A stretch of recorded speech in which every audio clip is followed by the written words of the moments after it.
Like the famous Molly May saying, everybody has the same 24 hours in a day. That's my piece. It's the same with Andrew Tate when you're making like decisions and stuff like that, and like how just focused he is, how driven he is. I am the best salesman. All right. You're lazy if you're not trying to make more money. Like the olives were fucking 10 out of 10 on the table. They just kept replacing them. When you're investing as well, like when you're young, take more risk with your money.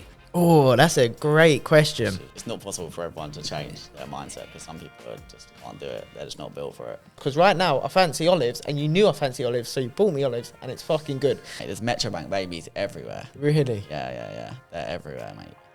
Shout out Metro Bank for populating the UK. Now, the individuals maybe are happy, Not for my business. No, not in my office.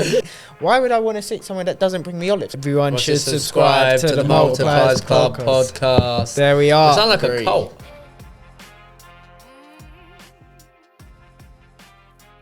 Welcome back to another episode of the Multipliers Club. Today it's just myself, Joe Todd, Jakey Walters and Luke Harvey. Sam Warrington is elsewhere. So today we don't actually even know quite how the podcast is going to go. We've had Harry, our new man behind the camera, set out a little bit of a different structure for the podcast. So for those watching on YouTube, you'll see we got these whiteboards.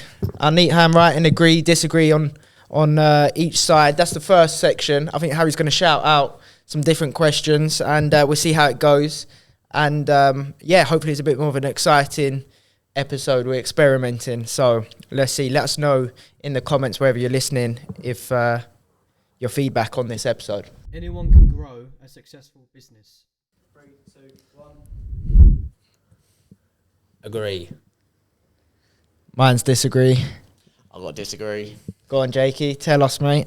Anybody can create a successful business. Yeah? Fine. Of course. Why? Anybody can do it. Because with the right mindset, yes, anybody can change their mindset. Absolutely anybody. People choose not to. Everybody has a choice. People too, they can have the choice to get a mentor and push them further. I believe everybody, like the famous Molly May saying, everybody has the same 24 hours in a day. That's my piece. Yeah. Why would you disagree, Luke? Potentially, because it's not possible for everyone to change their mindset because some people just can't do it. They're just not built for it. They can. I don't think everybody in the world could make a business today. Like some people are literally just not built for it. I just think exactly. Some people just are not built for it. Especially, I think he said successful business. There is actually a good part of it. I think does come down to just natural skill set and talent to an extent. So, like, there's just You would have learned that talent. You would have learned that skill set. No, not necessarily. Like, you could teach me for 100 years and I still just won't be as good as a natural artist because I'm shit at art. Yeah, but I'm saying you could also put someone next to me that for 100 years they're just not going to get as good as business as I naturally am. Everyone's good at something. Yeah, but I suppose then You just have to focus on what your niche is. Andrew Tate has had a positive impact on business and motivational mindset. That's a great one. 3, 2, 1. Agree. Of course, everyone's going to agree to that. Yeah, you should have asked positive impact on the world. That would have been Yeah, that's more controversial. That's a good one, though. That's good. I think that's a good question. No, it's 100%. It's important because even those that, obviously you have a lot of people that have serious hate, but even those that might somewhat disagree with him, I think you can't deny the fact that he's had, just such a big impact in terms of at least trying to get people to wake up, to get started, to take some action. Yeah, there's people that they say, but it makes you feel bad about X, Y, Z, but they're not the people that are about to start a business anyway. They're not ever going to succeed in business. Do you know what I mean? If you're one of the haters, then you ain't got the mindset to make it in business. So you don't have to agree with everything he says. Like, there's a lot of things he says that we wouldn't agree with, but name one person on this planet that you agree every single thing with. Like, there's no one. Yeah, mindset for sure, definitely positive impact. I mean, sometimes you even think like in your head like about some of the stuff that he says, a bit like Eddie Abu when you're going down the aisle and you're trying to pick up chocolate and you got Eddie Abu in your head telling you to eat some eggs. It's the same with Andrew Tate when you're making like decisions and stuff like that, and like how just focused he is, how driven he is. Obviously, he talks a lot, doesn't he? So how much of what he does actually is true, but. Yeah, agree with that question for sure. Definitely. Next question. Yeah, next question, please. Risk taking is a more crucial factor in entrepreneurship than having a solid business plan. That's a I good need longer to think question. about this one. Yeah, give me a second. Yeah. Wait, can we all agree? I'm ready. No, Wait. Risk taking is more important than having a plan. Oh, that's a great question. This is tough. Did you come up with these questions or AI? You? Oh, what a guy. 3, 2, 1, show. Cool. I'm said agree. Agree. Agree. There we are. Who wants to add? Go on, Joe. You go first. Yeah, I think the fact that you're saying just what's more crucial, so they're both obviously important, but I think especially when you're getting started, you just got to be taking risks and just heading whichever direction. And then as you, because even with risks, as long as the, it's all risk reward really, isn't it? So like as long as the risk isn't going to collapse your company on week Calculated one, risk, it's really, calculated isn't it? risk. That's it. So everything just to get started just needs to be taking a risk, moving forward, fail at something, lesson learned, try something else, fail, learn. That's how you learn essentially when you start. Fail forward. It's mini failures, isn't it? As long as the failures aren't going to collapse your company, then basically the first 2 years is just made up of mini failures that you learn and you say, well, I ain't doing that again. Let me try this. The business plan isn't always the business plan either. The business plan changes as you go throughout. If you have a solid business plan, then it's actually harder to deviate from that and take risks. So if you have like a loose business plan and are taking higher risk, that's probably... And I think you can only build a business plan once you have experience in business. There's no way I could build a business plan worthwhile before I'd started in business. I could sit down and spend some time on one, but it wouldn't have been any bloody good. Whereas it only takes now that I could actually sit down and craft a business plan after 5, 6, 7, 8 years or whatever it is in business. Simon Scribb, I watched a video of his the other day, and I think it's like his 30 years of experience tapped down is like an hour, whatever it was. And he was basically saying like he doesn't believe in business plans. He was like he believes in thoughts and thought-provoking like process. Write it down, kind of a bit like you used to do a brainstorm in class. Like it's more like that, like the different sections that you have, and then obviously it just deviates. You just change. Taking risk is rough business much more plan. important. The thing is, things change so much. Like in all of our businesses, like if you said you were doing what you're doing right now, Mate, 1 year mine's ago, changed. it changes. So I feel like you can have a goal in 5-year goal, but like really, if you want to do a plan, I think you got to plan quarterly. Yeah, exactly. Mini business plans, but again, that comes down to experience. You're not going to be able to do that when you're first starting. No way. It's still hard. The question was solid business plan. So Yeah. Okay. Fair Yeah. play. It might be existing. Yeah. I think, but yeah, you think you got to take risks. I think to make a bigger business, it doesn't come without risks taken. I think that's more important to grow like that next level, isn't it? Just to add, actually, an interesting point I was saying. So, our business plan that we had from where we mapped out from a year ago, interestingly, the middle part was nowhere near as planned, as always with business, but actually now we've hit all the targets and we did it in the right order. So we got the office, then I got my PA, then I got my interior designer, then when we hit a certain target pipeline, I've taken on my project manager. We've got won the type of jobs that we wanted with the type of clients, and actually somehow through all the bumpy path, we've ended up actually hitting all of our targets of the business plan. And the key part to me that's really beneficial is at what points do you pull the trigger, knowing that up front. So if I get to 2 million, I'm going to take on this person. If I get to 3 million, I'm taking on this person. And it's all mapped out and thought about up front so that, you know, when you get to that phase, because you are going to be naturally extremely busy, you need to know exactly when to pull the trigger or not to pull the trigger. That's the part that I found really beneficial and worked well for me. But the rest taking the risk. Yeah, the rest is exactly just taking risks, try and learn. And next question. Good question, Harry. yeah, good question, mate. Networking is more important for business than having a unique product or service. Oh, these are brilliant questions. Yeah, I like these.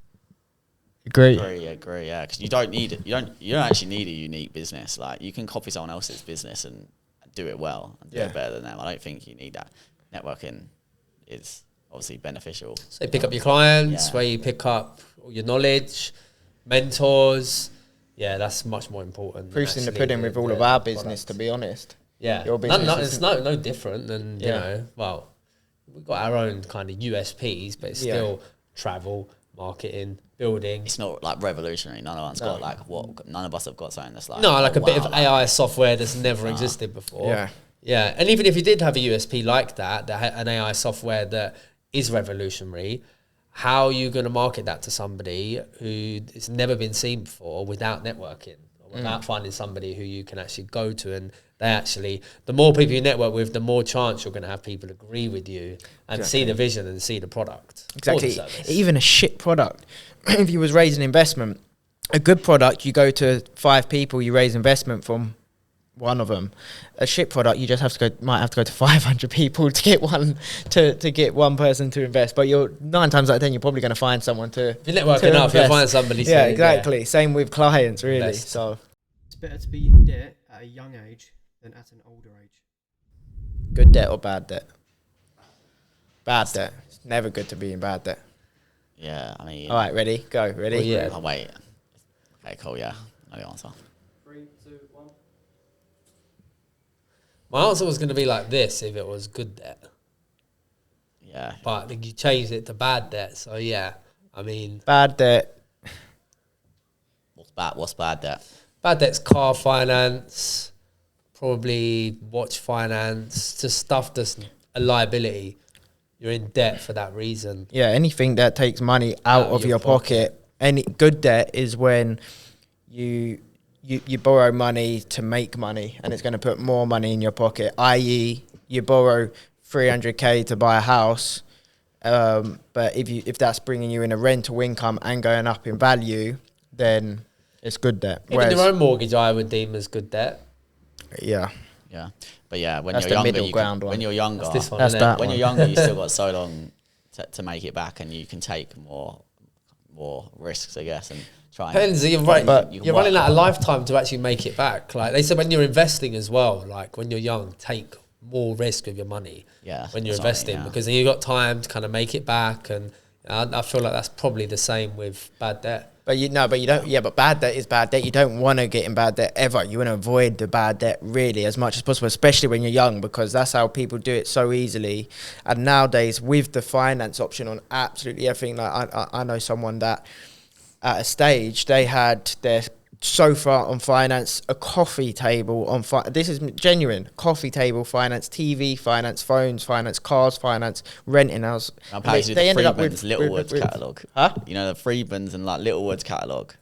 Like you could just finance everything. Like my friend, he used to just finance. He used to earn like good money from like 700, 800 quid a week. And he would still finance stuff because he could, but they'd end up getting Xbox. It would cost 500 quid. He could afford one every week, but because he can pay £1 a week, like he did it, and he'll pay back double money. So it's like, but now it's even worse with Klarna, right? That's what I mean. Like Klarna, everything you go to buy at Klarna. Like I was in literally, I don't know where, like somewhere earlier trying to buy something for like 12 quid. It's like, do you want to Klarna it? I'm like, no. Yeah. What the fuck? I know someone that uses Klarna for everything. Never used Klarna. So no, neither. You got to stay away from that stuff. If you miss it once, it fucks up your credit. Does it really? Yeah, because it's boring. People don't understand that Klarna is like literally a finance company, and Klarna want you to miss payments. Because, like for example, I can offer Klarna on my services with Harvey Warren Media, right? And I don't get charged. Klarna don't even charge me for that person splitting the payments because they want that person not to get, and then they'll get the money. So you use Klarna as a payment option? Yeah, on Stripe you can. Do you use Klarna as a payment option? No, we don't have that. I don't know if it's a bit different with what we offer and higher ticket stuff. Yeah. You just need to be budgeting clearly up front and buy things outright. Set aside whatever. Let's say you save or invest whatever, anywhere from 20 to, if you're young, 20 to 50% of your monthly money. First of the month, get that out into your investments or your savings. Then obviously Rich dad, poor dad stuff. Yeah, then all of your Pay yourself first. all of your outgoings, and then whatever's left, then just buy things outright, and then move on to the next month. The Wolf of Wall Street has tarnished the meaning entrepreneur. Wolf of Wall Street's top G film. It's such a legendary film, though. That's my favourite film, man. Innit? It's got to be like, it's so good. It's so long. But it's worth the 3 hours. good. I've watched that at least 10 times, 15 times. Yeah. What was the question? The Wolf of Wall Street has tarnished the word entrepreneurship. 3, 2, 1.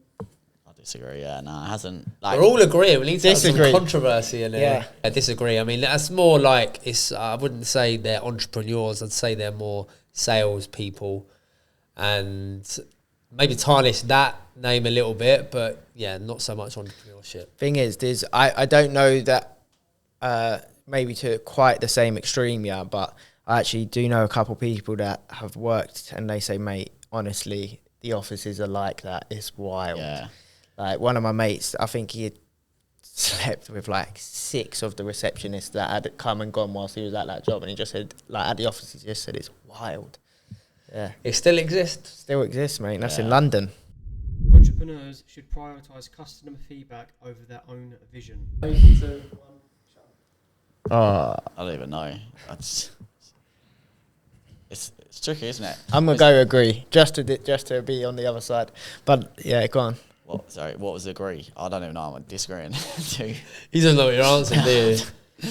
So you're saying Basically, you're what's- basically saying you should back your own vision over the customer yeah. feedback. I'm saying back the customer feedback over your own vision. Yeah, Like you said, it depends on what the customer feedback is. If it's feedback on, like for us, we're service, and we're getting feedback based on product and stuff like that. Like I had a guy who he was just giving us, I'm not going to book with you guys again because the hotel was this and that, and he was just basically slagging off the hotel. When realistically, he gave us feedback after he'd travelled. He'd already come home, so he didn't give us the opportunity to rectify anything.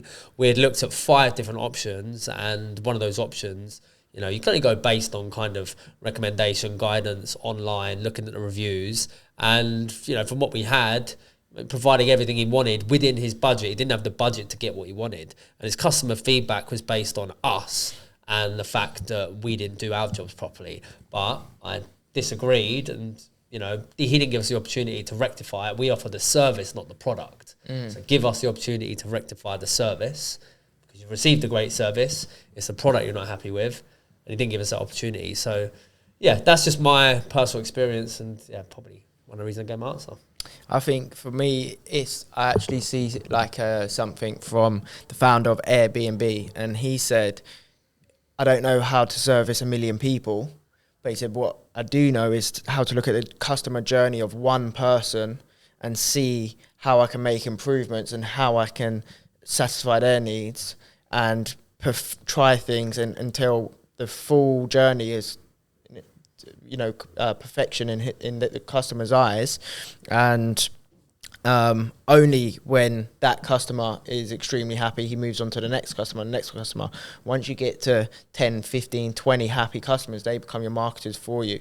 And okay, the feedback of one individual, you're never going to just change a whole business model off of that. But once you've worked with 50 clients and you get good feedback, not necessarily just positive feedback, but good feedback in terms of detailed feedback from each of those clients, you can start picking up on what areas clients are looking for, where they think you're good, where they would like further help. And then if you make sure that the next 50 are going to be super happy, that's going to build the business model for you anyway.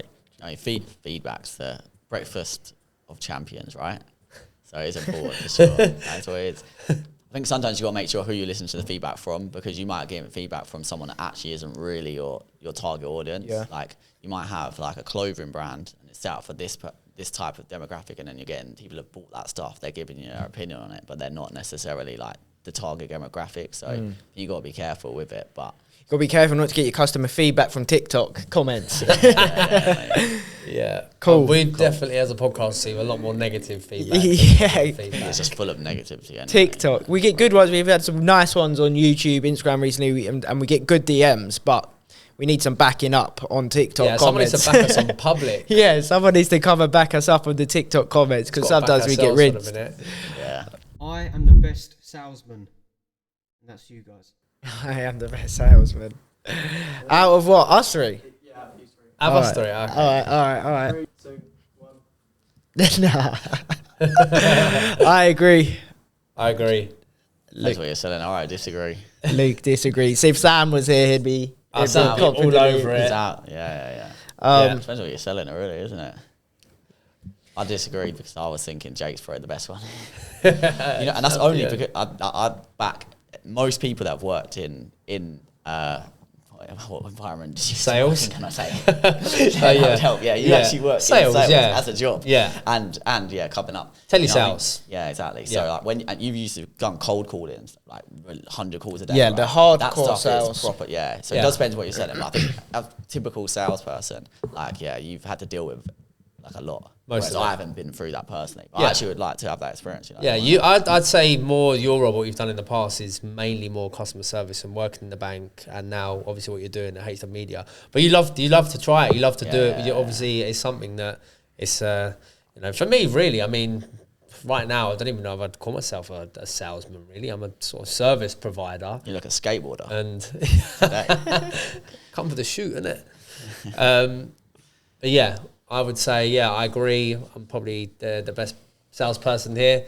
And yeah, I think Luke's given me my answer, really. No, mate, I've I'll back been through myself. The trials the and champ. tribulations of a hardcore sales environment, inbound sales, outbound sales, and have always succeeded. Proof in the pudding. I would back myself with just the results. What's it been?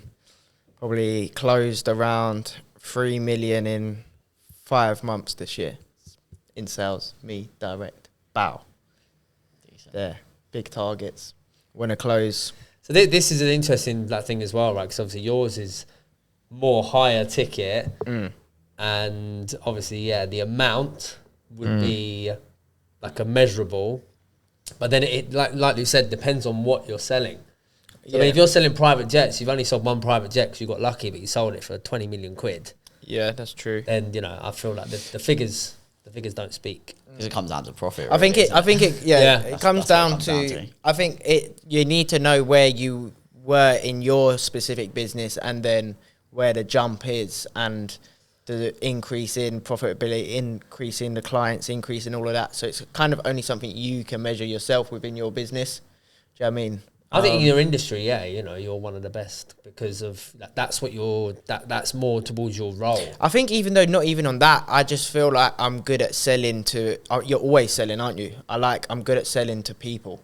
I'm good at selling to people the vision. I'm good at selling to people to buy into things, whether it's whatever it might be, in more than just the financial aspect. But no, I agree. Jakey's good at sales too. I do. Thank you. I think between all of us, and like we can all sell. Do you know what I mean? Like, we can all do it. We all have to sell every day. So Yeah, that's what I mean. Day. You're always selling. It don't matter. It's not even just the money side of things. You always got to be selling to people. The interview technique, sell me this pen, works. works to do what? If you're who you're trying to hire. Yeah. If you're hiring a salesperson, it's going to work probably to an extent. But who are we hiring? cool. A salesperson? Are we hiring a salesperson? Yeah. Okay. It's got to be a salesperson. Yeah, it's got to be a salesperson. Imagine, imagine we just did it to Harry on his interview. Yeah. Sell me this pen. We're assuming that's for a salesperson. We all said I agree. think it's such a simple question that it's really interesting to see how people answer it. Put people on the spot. And Yeah. then, in sales, you always get put on the spot, like with a roadblock, and it's how you deal with it. Yeah, and that one's such a common question that it's just interesting to see how different people try and handle it. And if someone gets this question in an interview, the technique is to not just start trying to describe the pen as a good that's it. pen. Basically, the purpose is now with what you'd call more of a modern sales technique, more like how we got trained in NLP. It's asking questions. Find the need. Yeah, it's Why finding. you're in the market for Yeah. a pen. That's it. Yeah. I mean, just in Wolf of Wall Street. What's the book we just read? Where Where the the wolf. Wolf. Way of the Wolf. Yeah, Have you read it as first well? Question. Yeah, Yeah, so yeah. you It's a read good it. book. Yeah. So I think first question I was is like, reading it at the same are time. you in the market for a pen? Because if you're not, then I'm not going to bother waste my time trying Yeah. to sell you the pen. Yeah. Technology will create more jobs in business than it will destroy jobs. Okay, cool. I know the answer. Disagree. I know the answer. Is that right? Did I say that right? It's AI, isn't it? That's the thing. Technology. If you said this 10 years ago, then like with just normal technology or advancements of normal technology, I'd agree that it's going to create maybe more. But with AI, that's just going to wipe out a whole load of jobs. Yeah, you still might need some people to operate and stuff, but not. If you had 10 people, AI plus one person would wipe out those people in a lot of industries. And the development, once it gets to a certain stage, will be self-development. That's the whole purpose of it. It's intelligence. You don't need to continue, probably once it gets to a certain level, just keep teaching itself. It don't even need Stephen us. Bartlett said in 33 Laws of Business, he was saying that, I can't remember exactly, so don't quote me, but like the time of that things advance is always getting quicker, obviously, like Compound. Yeah, like before technology, to get from this level to get to this level would take 5 years. Then it was 4 years, then it's 3, then it's 2, then it's 1. I don't know what it is now, like 8 months or something. But he said like in something like 20 years, it will increase by what it does now in 1 year, in the space of literally like 8 hours or something like that. Or something ridiculous. Well, it's like that how it went from being like, so when we had a PC, like PCs just changed to different variations, and that probably went on for like 10, 15 years. Then all of a sudden there was a laptop. You can have this thing on your laptop. But now, like, phones are changing every year. Yeah. Like, they already know way advanced. Like, they know the next 5 are iPhones. Yeah, Like, they know that. They'll know exactly like the plan. But yeah, it's definitely going to take more jobs, because the idea behind technology is to make people's lives easier and to make things more efficient and bring down business costs. I think if you're scared of like that you could lose your job because of this, like that's your problem. Like there is ways that you can make sure that you're always going to be needed, right? So if your job's going, like you've got to adapt to the situation. They're still going to need people. It's going to create different jobs, but overall, it's going to like you go to the shop. There's 6 scanners now. They don't need 6 people anymore, but they still need 1 person. But they still need jobs. But yeah, it's going to be mad. I just think, imagine the world, right, in 100 years. Like it's just so like crazy. I just can't imagine it. It's crazy. I'd love to see it. Imagine 300 years. Mate, I think we will live, as long as we can stay like somewhat fit and healthy. I genuinely think we'll be able to live till like 150 at least. Do you think? Yeah, I think so. With AI, 100%. Mate, look at like how much advancements, how much longer people can live now with modern medicines and operations and so on. AI, with basically like anything that is possible is likely to be here within the next 20 years. And living to 150 or 200 with the right precise operations, medicines, heart replacement, kidney replacement, all of these sort of things is completely possible. You can actually somewhat reverse aging if you can code the DNA properly. Like Elon Musk said, you could turn yourself into a bloody butterfly if you knew how to recode your DNA properly. Like it's crazy what can be done. That will happen, yeah. So with AI and over the next 20 years, 30 years, 40 years, as long as we stay fit and healthy, where we technically would live to 85, I'm sure in that time, something will come in where we can actually extend our life so much longer to 150 or something, which is cool. I'm down for that, man. Yeah. Isn't it? We just got to get balling now so we can just chill out for like, retire by 50 and relax for 100 years just on our yachts. The customer is always right. Fuck that. The customer is always right. I just think about that one. Well, Yeah. disagree. Same as my story I said earlier. They're not always right. I think they're always right. Yeah. Yeah, sometimes you've got to disagree with the customer, but politely disagree. There's always a way around it. Well, yeah, that's where the question is. It's not whether we think it in the back of our heads. It's because it's the saying is, all right, like to the customer, they're always right. So is that still the same answer, or will you back yourself and disagree with a customer? Case by case basis. Oh yeah, I'd always disagree with a customer.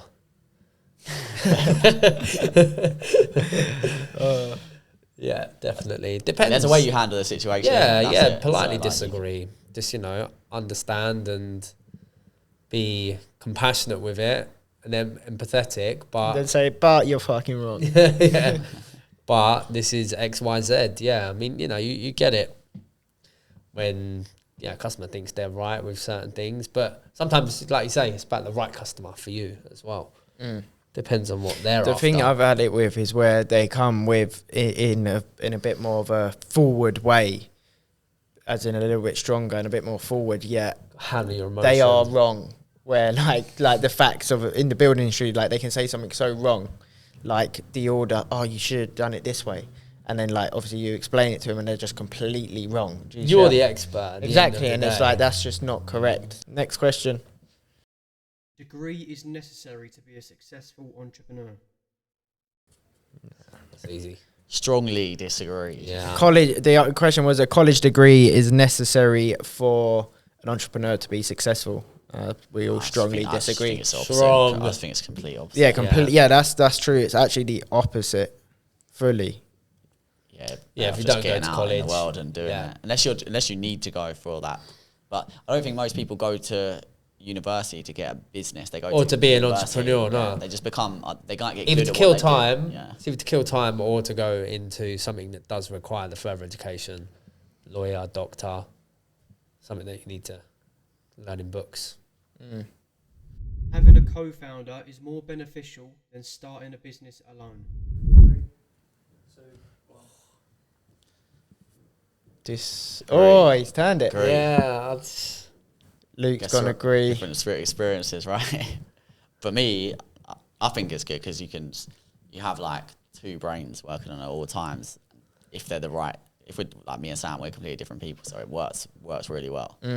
We've had this conversation a couple times on the pod. Have mine is disagree. However, in my actual circumstance on this particular business, obviously I'm business partners with my dad, which is great. We get on really well, and it worked well for us. But just in general experience and outlook on things, I think if you're entrepreneur, I think I said this before. If you're entrepreneurial, go alone. If you're more of a business-minded person, then go with a business partner. And the difference between that is, let's say you've been working at a company 10 years as an accountant, you've learned all the systems and processes, and now you want to just set up your own accountancy firm, and you got someone else you was working with and you think you'll be a good fit, great, go as a co-founder if you just have intentions of building an accounting firm. If you're really entrepreneurial, you're 18, 19, 20, you want to start a business, it doesn't even matter what business it is, you got this idea, that idea, this idea, then definitely go alone, because it's actually rare to meet people that are fully like-minded and on board in the same way that you will be. I would say that I hear more bad stories about business partners than good. I think it outweighs it from what I hear. Yeah. But you hear more about the bad stuff in general. Sometimes I wish that I did have a business partner, and then other times I feel privileged that I don't have a business partner in my travel business. But yeah, I disagree with that. Yeah, I think that's the right thing what you said, really. If you're entrepreneurial, because right now I've done the travel stuff, I've built it up to a certain stage. Now I'm like, right, I want to try something new. I want to try something different. Like if I had a business partner, I'd be solely down that route. You'd have to commit with them, and there's no freedom as such. There is an element of freedom, but less freedom when you're with somebody and you've got to rely on them. Yes, you can bring two different things to the table. Yes, you could probably drive it a bit more to make it more successful, but that's if you want to stay in that one lane and you don't want to look at other industries. On what you really want, yeah. I guess. So I think you and Sam are solely, like, obviously apart from the podcast, you're solely in on the marketing. Like, that is your vision. Whereas, like, obviously me and Joe, obviously you've got the podcast, you've got properties on the side, and you've also got the building, and then I've just got multiple different random shit that I do. You start losing, like, your thoughts or concentration, as you do naturally as an entrepreneur. You and, Sam will be like, oh, what are you doing? Like, we have this to concentrate on. Yeah. And then same as Sam, if Sam starts losing concentration, go, I'm getting bored now, mate, and I want to concentrate on this, then... But to be fair though, that might, that will get you a lot further in the future, because you're bouncing each other back on the line. Accountability partner as well. Yeah. And that's great. You can't let that other person down, right? Yeah. Like, there's no going back, really. But then if you look in our networks, and I'm not saying that yours and Sam works perfectly, but like you're saying, I think it's kind of rare, because if you look in our networks, we've all got good networks of some super successful people. How many of them, out of the most successful people we know, how many of them have business partners? In my instance, I think not many. Most of them are a lot of the ones solo. I know that, obviously not going to name names, is like people that they're trying to run a business together, but they're not trying to like be entrepreneurial together and grow and Social media marketing is the most effective form of advertising for startups. Oh, it's a good question, because it depends on what industry. Depends on what industry. Let's go with what the majority is. Okay. 3, 2, 1. Agree. Were you going to say networking? Yep. Yeah. That's what I was split. Yeah. Networking for me is like, the number one. You're in front of people, you're in their face. They can give you feedback, they can give you ideas, they can help you, not just from a customer perspective, but as building your own personal development. When you're a startup, you need to get your mind straight first.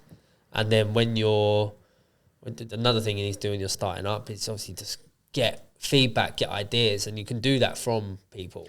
I also so that is that is a form of marketing as such. Yeah, I also think when you first getting started, people buy from people. If you're buying from online social media, when you're first getting started, chances are you're not gonna have that strong look about you online. You haven't got a load of testimonials, you haven't got a load of posts on your social media. So when you're competing against people that have been in the game a long time on social media and there's no real personality backed with it, it's just taking it for what it is online, then you might struggle. Whereas in person, you might not have all the other boxes ticked, but they just like you in person. They want to give you a go. You tell them you're in the early stages, but look, I am going to be all in on your project or all in on your X, Y, Z, and they might buy into you in person far more likely than online. Did I say agree? I might change this, disagree. Hey, your first customers, and I experienced this when I was starting up, is your first customers are generally people that you know, not because they've seen you on social media, but because somebody's heard that you've started something. And then they relate to you, and luckily in my industry, I relate to other business people and entrepreneurs. That's my real clientele, because that's what I'm like, that's what they're like, and then I've gained that just from networking with those people, rather than, don't get me wrong, social media has to run alongside it 50-50 for sure, but I think networking is much more powerful. What was the actual question? Is social media marketing the most important form of marketing for a startup? I think it's a good way to get in front of people. I still agree 100%. You've got to agree. That's what your business is. Obviously, there's different types of marketing, but even just creating a Facebook page and an Instagram page, getting yourself out there, posting, you can get to more people online quicker than you can in person, unless you're going to go and stand outside somewhere. There's networking groups. You're going to go to your friends, but your friends are on social media. You can get to people way faster. Go on your Facebook friends, and there's how many Facebook friends you have on there that you don't speak to, that you can contact straight away or that will see you from you posting and marketing. You're going to reach people way quicker. We all know when someone starts a business. Yeah. Who did someone start? You've probably seen, don't even know who they are, I think, but people are sharing today about this new sneaker cleaning business, right? Today, I don't even know him, but I'm seeing all these people sharing it. He's got out there to that many people already. All these people sharing it. I don't know how many followers, 200 followers, 200 people within 24 hours. His first customers are probably going to be his friends, and then his friends who recommend his friends. Yeah, exactly. From networking. Yeah, he's on social media. Yes, he's built a presence. I feel like, but it's more effective to network. Networking, literally, in my eyes, can be your mum's friend. That's networking. Obviously, you've got networking events and much more targeted networking, but that is networking, your mum's friend. If you think of who you need, I need a person that owns a, say, fish and chip shop. You would then work out, do you know what, my mum's friend's brother owns it. Let me try and get in contact with him. And then you network through that way. That's your target market. You're getting straight to that target market. Most people don't know that these days, though, when they go and look at a business when it's first starting, they go and look at their social media. That's what they do. Most people go to social media now and go on Google and look at a website. They'll go, one of the first things they'll do, you'll say, I sell holidays. Cool, I'm going to go into your social media and see what you're about. Yeah. I'm not going to be able to talk to you. Good question, though. You're lazy if you're not trying to make more money. You're lazy if you're not trying to make more money. 3, 2, 1. Agree. All agree? Yeah. All agree. Go on, Luke, mate. Get on to the lazy fuckers that aren't making money. Because there's always more money. If you've got time, go and make some more money, man. What if they say they ain't got time and they ain't making money? What are you doing? What are you doing, mate? It's, I think, it depends on your wants. It depends on your situation where you are. Do you know what I mean? If you're 50 and you can make more money, but you don't need to because you're chilling on a yacht, then you don't need to. But right now, being young, being this age, you might as well go out and make more money because it's not for the money again. It's to create, so you can create better opportunities for yourself and go and do better things and have better things and take your friends and family to do better things. Do you know what the problem is though? Not a lot of people will think the way that we think. So our opinion is yes, but people who have much more of a lifestyle where they go to work, do the 9 to 5, earn okay, have a half decent house, car, and they would rather go to the gym on the weekend, or rather go and play football on the weekend, or rather go and do something else. Not necessarily that they're lazy all in all, you know, because they're still being active as a person, but they're lazy in terms of bettering their financial situation. And 90% of people do want a better financial situation. There's not many people that you speak to that go, I don't need any more money, or I don't want any more money. Some people are just happy doing what they do. That's it. It's when people, if someone says, oh, I'm not interested in money, so like, yeah, no, I'm happy, then I think that's wicked. But like you say, most people say, oh, I want more money, I want this, I want this, I want this. What are you doing about it? And they're doing nothing. So then I just think, well, that's just your problem. You're lazy. You need to sort your mindset out. I also just think, mate, do you know what? I was thinking this the other day.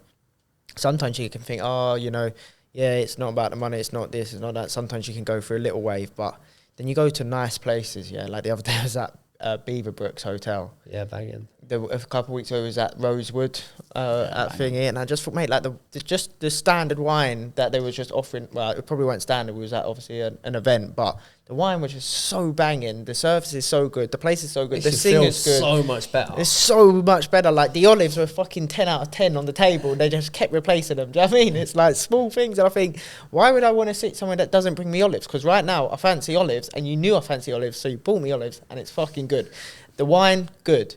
Beaverbrooks, you're there, and it's like they nice, friendly, posh people pick you up. They take you in the golf buggy along to the next house, the main house. You know, good service again, lovely views, nice people around, and you just think this is better than going somewhere. Premier Inn. Yeah, like, do you know what I mean? Than going somewhere average, it's so much better. So yes, it costs more money, but it's so much.